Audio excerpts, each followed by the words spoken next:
نحمده ونصلي ونسلم على سيدنا ومولانا محمد صاحب الحوض الكوثر وصاحب الشفاعة والسلام على آله الطيبين الطاهرين وعلى أصحابه الهادين المهديين.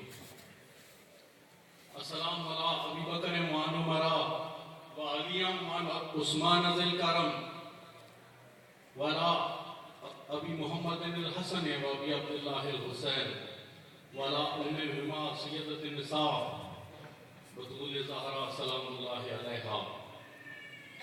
اما بعد فتبارک اللہ احسن الخالقین. صدق اللہ العظیم. معزز حضرات،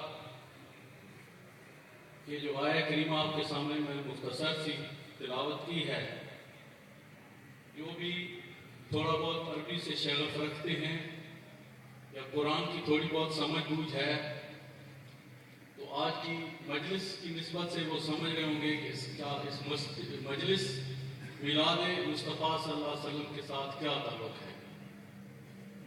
اس آیہ کریمہ کا ترجمہ یہ ہے: بڑا بابرکت ہے تیرا رب جو کیا خوبصورت تخلیق فرمانے والا ہے.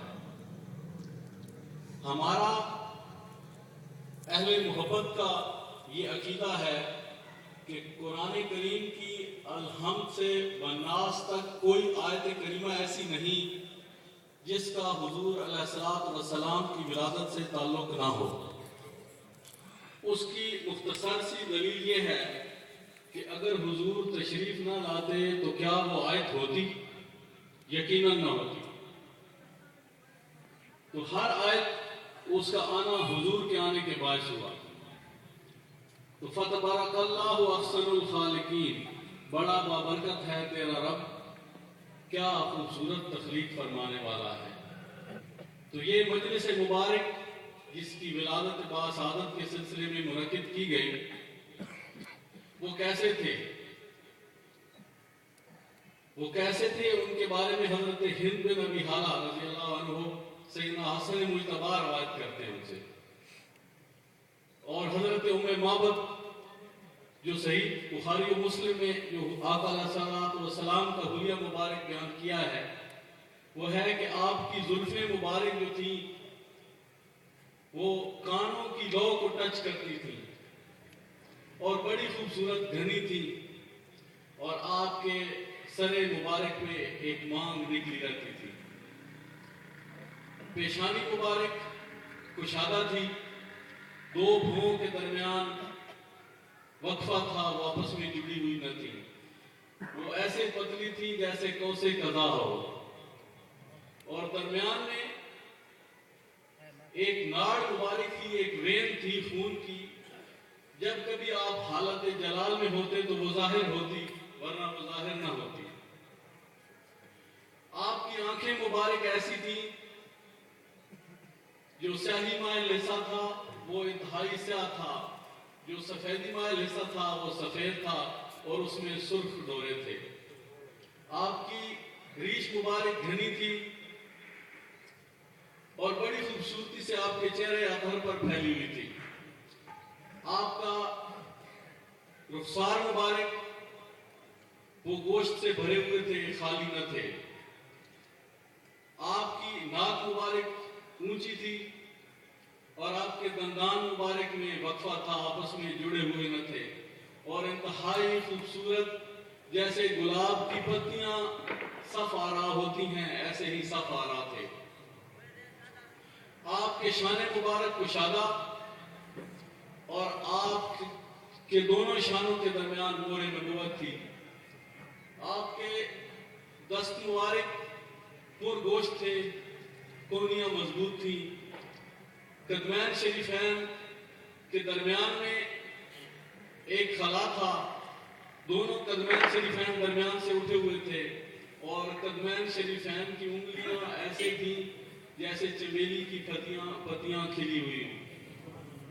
ناخن مبارک ایسے تھے جیسے ہلال ہو، جیسے پہلی کا چاند ہو، ایسے خوبصورت تھے.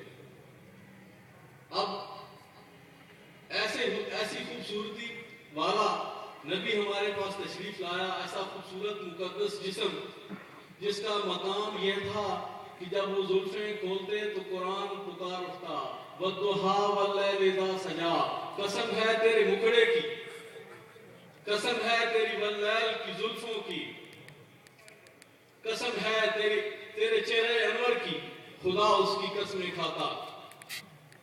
ان آنکھوں کا کمال یہ تھا کہ آدم صفی اللہ سے عیسیٰ روح اللہ تک تمام انبیاء تشریف لائے، وہ اللہ رب العزت کی تجلی کوہ طور پہ بھی نہ برداشت کر سکے۔ ان آنکھوں کا مقام یہ تھا کہ آقا علیہ السلام نے سر کی ننگی آنکھوں سے اللہ کو دیکھا۔ زبان مبارک وہ تھی کہ جس کے لیے قرآن نے کہا وَمَا يَنطِقُ عَنِ الْهَوَىٰ إِنْ هُوَ إِلَّا وَحْيٌ يُوحَىٰ، میرا حبیب تو اپنی زبان سے کچھ فرماتا ہی نہیں، یہ وہی بولتا ہے جو اس کو میں کہتا ہوں۔ دہن مصطفیٰ کا تھا، بولتا اس سے خدا تھا۔ ان کے قدموں کی یہ شان تھی کہ معراج کی شب وہ فرشتہ وہ اپنے کافوری ہونٹوں سے ان کے قدموں کو چوم رہا تھا اور عرش پہ جانے کے لیے جگا رہا تھا، یہ ان کے قدموں کی شان تھی۔ اور جب وہ ان قدموں سے چلتے شہر مکہ میں تو رب فرماتا لا اقسم بہذا البلد، اے حبیب مکرم میں تیرے شہر مکہ کی قسم کھاتا ہوں۔ وانت حل بہذا البلد، میں اس لیے یہاں پہ قسم نہیں کھاتا کہ یہاں بیت اللہ ہے، یہاں حجر اسود ہے، یہاں حتیم ہے، یہاں مطاف ہے، یہاں مقام ابراہیم ہے، یہاں صفا و مروہ ہے، یہاں من شعائر اللہ، یہاں اللہ کی نشانیاں ہیں۔ میں اس لیے تیرے شہر مکہ کی قسم نہیں کھاتا، لا اقسم بہذا البلد وانت حل بہذا البلد، اے حبیب میں تیرے شہر مکہ کی قسم اس لیے کھاتا ہوں کہ جب تو اپنی زلفوں کو بکھیر کے یہاں چلتا ہے تو وہ ماحول پیدا ہو جاتا ہے، تیرے زلفوں کے پھیلنے سے وہ منظر پیدا ہو جاتا ہے، تیرے بدن کی بھینی بھینی خوشبو جب مکہ کی گلیوں میں پھیلتی ہے تو میں رب ہو کے بھی تیرے شہر مکہ کی قسم کھاتا ہوں۔ لا اقسم بہذا البلد وانت حل بہذا البلد، میں تیرے شہر مکہ کی قسم کھاتا ہوں، میں اس لیے کھاتا ہوں کہ یہاں تو آزادی سے چلتا ہے۔ لا اقسم، میں نہیں کھاؤں گا تیرے شہر مکہ کی قسم جب تو یہاں سے چلا جائے گا۔ اے حبیب جب تو شہر مکہ سے چلا جائے گا پھر مجھے شہر مکہ کی قسم نہ ہوگی، جس شہر میں تو جائے گا پھر مجھے شہر مدینہ کی قسم ہوگی۔ یہ قسمیں کھا کے فرمایا لا اقسم بہذا البلد وانت حل بہذا البلد ووالد وما ولد، قسم کھا کے تیرے شہر کی، پھر فرمایا قسم ہے والد کی۔ بھائی کس کے والد کی؟ میرے اور آپ کے نہیں، جس کے شہر مکہ کی قسم کھائی تھی اسی کے والد کی قسم ہے۔ قسم اگر نام لے لیتا تو رب وہ بات مختصر ہو جاتی۔ قسم ہے والد کی، سیدنا عبداللہ سے آدم صفی اللہ تک جو تیرا والد تیرے نسل پاک میں آیا، مجھے اس والد کی قسم، وما ولد، اور قسم ہے تیری ولادت کی، اور قسم ہے تیرے پیدا ہونے کی، قسم ہے تیرے پیدا ہونے کی، تیری ولادت کی قسم۔ آج دنیا تلاش کر رہی ہے جواز میلاد منانے کا، میرا رب تو اس ولادت کی قسمیں کھا رہا ہے، اور ہم کتنے بدقسمت ہیں کہ ہم ولادت کے اوپر ہم جھگڑے کرتے ہیں اور ہم کہتے ہیں کہ یہ منانا جائز ہے یا نہیں۔ ارے جائز ناجائز ڈھونڈنے والوں، میں آپ کو ایک حدیث مبارکہ سناتا ہوں امام نسائی کی۔ امام نسائی وہ مقرب ہستی ہیں کہ جن کا مزار مبارک صفا و مروہ کے درمیان ہے، حضور کی امت سارا دن اللہ کا ذکر کرتی، اس کے مزار کے اوپر سے گزرتی ہے۔ سبحان اللہ۔ کوئی لمحہ ایسا نہیں کہ جب ذکر کرنے والوں کے قدم امام نسائی کی قبر مبارک میں نہ پڑھتے ہوں۔ ان کی حدیث نمبر 2428، صحابہ کرام رضوان اللہ علیہ مجمعین کا اجتماع تھا مسجد نبوی میں، وہ اللہ کا ذکر کر رہے تھے اور حضور کی آمد پہ، حضور کے ملنے پہ اللہ کا شکر ادا کر رہے تھے۔ سبحان اللہ۔ یہ مجلس ولادت رسول تھی، یہ محفل میلاد صحابہ سجائے بیٹھے تھے. فخرج رسول اللہ صلی اللہ علیہ وسلم, حضور بار تشریف لائے اور دیکھا کہ صحابہ کرام مجلس سجائے بیٹھے ہیں. پوچھا کہ اے میرے صحابہ, یہ کیا مجلس سجائے بیٹھے ہو؟ تو انہوں نے عرض کیا, یا رسول اللہ, ہم اللہ کا ذکر کر رہے ہیں اور آپ کی صورت میں اللہ کا کرم ہم پہ ہوا, آپ کے ملنے پہ اللہ کا شکر ادا کر رہے ہیں, آپ کی محفل میلاد سجائے بیٹھے ہیں. سبحان اللہ. تو آقا علیہ الصلوۃ والسلام نے فرمایا کہ تم اللہ کی قسم کھاؤ,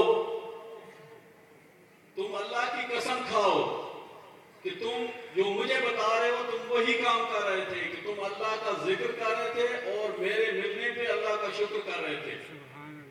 تو انہوں نے عرض کیا, یا رسول اللہ, الذی بعثک بالحق, یا رسول اللہ, یا رسول اللہ, ہمیں قسم ہے اس رب کی جس نے آپ کو حق کے ساتھ مبعوث فرمایا, ہم بے شک اللہ کا شکر, اللہ کا ذکر کر رہے تھے اور آپ کے ملنے پہ اللہ کا شکر ادا کر رہے تھے. تو آقا علیہ الصلوۃ والسلام نے فرمایا کہ میں نے تم سے اللہ کی قسم اس لیے نہیں اٹھوائی کہ مجھے تم پہ اعتبار نہ تھا, میں نے اللہ کی قسم تم سے اس لیے اٹھوائی کہ میرے پاس, میں اگر اپنے حجرہ میں آرام فرما تھا کہ جبریل امین میرے پاس تشریف آئے اور انہوں نے مجھے آگے اس بات کی خبر دی کہ آپ کے غلام باہر جو محفل سجائے بیٹھے ہیں, اللہ رب العزت فرشتوں کے درمیان بیٹھ کے اس مجلس پہ فخر فرما رہا ہے. یہ ہے اس مجلس کا مقام. اور حضور علیہ الصلوۃ والسلام کی مجلس ولادت با سعادت سجانا یہ صحابہ کی سنت ہے اور اللہ اس پہ فخر فرماتا ہے. اور آقا علیہ الصلوۃ والسلام نے ایک دفعہ اپنے صحابہ سے سوال فرمایا, ان کا امتحان لیا کہ مجھے بتاؤ کہ سب سے حیرت انگیز ایمان کس کا ہے؟ تو انہوں نے عرض کیا, یا رسول اللہ, سب سے حیرت انگیز ایمان تو فرشتوں کا ہے, سب سے حیرت انگیز تو ایمان فرشتوں کا ہے کہ وہ اللہ کو دیکھتے ہیں تو ان کا ایمان کامل ہوگا, انتہا کو پہنچا ہوگا. آپ نے فرمایا نہیں, ان کا ایمان حیرت انگیز کیسے ہوا, وہ تو اللہ کے حضور حاضر ہیں, گناہ سے بھی پاک ہیں, اللہ کا ذکر کرتے ہیں. پھر انہوں نے عرض کیا, یا رسول اللہ, پھر ہمارا ایمان سب سے حیرت انگیز ہوا کہ ہم آپ پہ ایمان لائے جبکہ ہم حالت کفر میں تھے, اللہ نے ہمیں آپ کے باعث ہدایت بخشی. تو آقا علیہ الصلوۃ والسلام نے فرمایا کہ تمہارا ایمان حیرت انگیز کہاں ہوا, تو تمہارے درمیان تو میں موجود ہوں, برہان من ربکم, میں تو رب کی دلیل تمہارے سامنے آیا, تمہارا ایمان کیسے حیرت انگیز ہو گیا؟ تو صحابہ کرام رضوان اللہ علیہ مجمعین نے عرض کیا, پھر اللہ و رسول عالم, یا رسول اللہ, آپ بہتر جانتے ہیں یا اللہ بہتر جانتا ہے؟ آپ فرمایا, میں بتا دیتا ہوں, وہ میرے بعد کے زمانوں میں کچھ لوگ آئیں گے, انہوں نے نہ مجھے دیکھا ہوگا نہ تم کو دیکھا ہوگا جس نے مجھے دیکھا, مگر وہ مجھ سے محبت اس طرح کرتے ہوں گے کہ وہ کہتے ہوں گے کہ میرا سب کچھ لٹ جائے, میرا سب کچھ برباد ہو جائے اور مجھے حضور کی ایک جھلک نصیب ہو جائے. وہ مجھ سے ٹوٹ کر محبت اس طرح کرتے ہوں گے کہ وہ تن من دھن کی بازی لگا دیں گے, وہ اپنا تن من دھن قربان کر کے میری ایک جھلک پہ وہ سب کچھ فدا کرنے کو تیار ہوں گے. حیرت انگیز ایمان ان لوگوں کا ہے. تو کیا وما ينطق عن الهوى ان هو الا وحي يوحى, مصطفیٰ کی زبان سے تو خدا بولتا رہا, اب مصطفیٰ کی زبان سے کیا یہ آپ کا ذکر نہیں ہو رہا تھا؟ بے شک خدا کی قسم یہ ہمارا ذکر تھا کہ حضور سے محبت اس طرح کرتے ہیں کہ سب کچھ تباہ ہو جائے. کیا آپ کرتے ہو؟ انشاءاللہ, انشاءاللہ, کوئی ہاتھ اٹھا کے کہہ سکتا ہے حضور سے اس طرح محبت کرتا ہوں سب کچھ لٹ جائے, میرا سب کچھ قربان ہو جائے, حضور کی ایک جھلک نصیب ہو جائے. تو یہ بھائی آپ کا ذکر تھا. اے حضور سے محبت کرنے والوں, تم کو یہ رسول مبارک ہو, تم کو یہ رسول کی آمد مبارک ہو. اللہم انی اسالک واتوجہ الیک بنبیک نبی رحمہ محمد صلی اللہ علیہ وآلہ, یا سیدنا ابو القاسم, یا رسول اللہ, یا نبی رحمہ, یا سیدنا و مولانا, انا توجہنا واستشفعنا وتوسلنا بک الی اللہ وقدمناک بین یدی حاجاتنا یا وجیہا عند اللہ اشفع لنا عند اللہ یا رسول اللہ یا امرک